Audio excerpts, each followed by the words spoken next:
हमारे all India कौमी तंजीम के सदर साबिका सेंट्रल वजीर इब्तिदाई तकरीर आपसे होगी क्योंकि साहब के पास वक्त भी कम है और बहुत प्रोग्राम्स हैं, तो लिहाजा सबसे पहले साहब बात करेंगे, उसके बाद हनुमंतरा साहब, उसके बाद सब।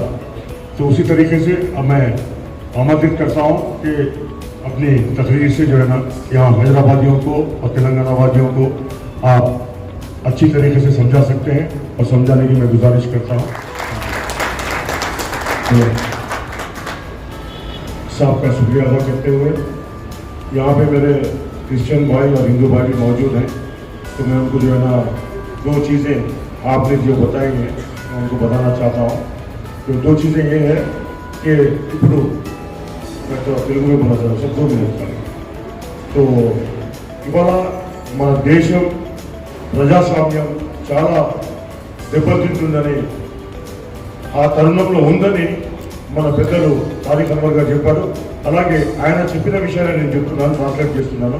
అవి ఏంటంటే ముఖ్యంగా 80% ఉన్న హిందూస్ని 20% ఉన్న ముస్లింని చూపించి వాళ్ళతో మనకు ప్రాబ్లం ఉందని చెప్పి మిమ్మల్ని అందరినీ ద్రోహం చేసి ప్రజాస్వామ్యాన్ని మంట కలిపే ప్రయత్నంలో బీజేపీ వాళ్ళు ఉన్నారు. కాబట్టి అదే సందేశాన్ని గౌరవనీయులు పెద్దలు అధ్యక్షులు తారిక్ అన్వర్ గారు అదే చెప్పారు.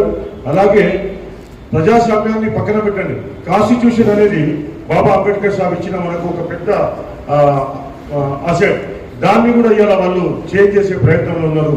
ఇది ఒకవేళ రేపటికి చేంజ్ అయిపోతే మన దేశ పరిస్థితి చాలా హీనంగా అవుతుందని ఆయన ఆవేదన, మనందరి ఆవేదన కూడా అదే. కాబట్టి మనం అందరము ఐకమత్యంగా ఈ భారతదేశంలో మన ప్రజాస్వామ్యాన్ని గెలిపించుకోవాలా. అలాగే మతతత్వ శక్తులను ఏదైనా కానీ ఏ మతం కానీ ఆ శక్తులను మనము పోరాడి మనం అంతం చేసే ప్రయత్నంలో ఉండాలా. లేకపోతే రాబోయే కాలంలో మనం చాలా ప్రాబ్లమ్స్ ఎదుర్కొంటాము. ఆ ప్రాబ్లమ్స్ ఎదుర్కోకుండా ఉండాలంటే మనం అందరం ముందు జాగ్రత్తగా మనం అందరం కంకణం కట్టుకొని దాంతో పోరాడాలి. కాబట్టి మీరందరూ ఇక్కడికి వచ్చేసి మన సందేశాన్ని విన్నారు. కాబట్టి రాబోయే కాలంలో తెలంగాణలో కౌమీ తంజీమ్ని మనం ఒక మాగుమ్మడిగా తీసుకొని దాన్ని జయం చేసే ప్రయత్నం చేద్దాం. కాబట్టి మీ అందరికీ ధన్యవాదాలు తెలుపుకుంటూ, అలాగే ఇప్పుడు పెద్దలు హనుమంతరావు గారు పిసిసి మాజీ అధ్యక్షుడు గారు, మాజీ మంత్రి గారు మాట్లాడతారని ఆయనను కోరుకుంటూ థ్యాంక్ యూ.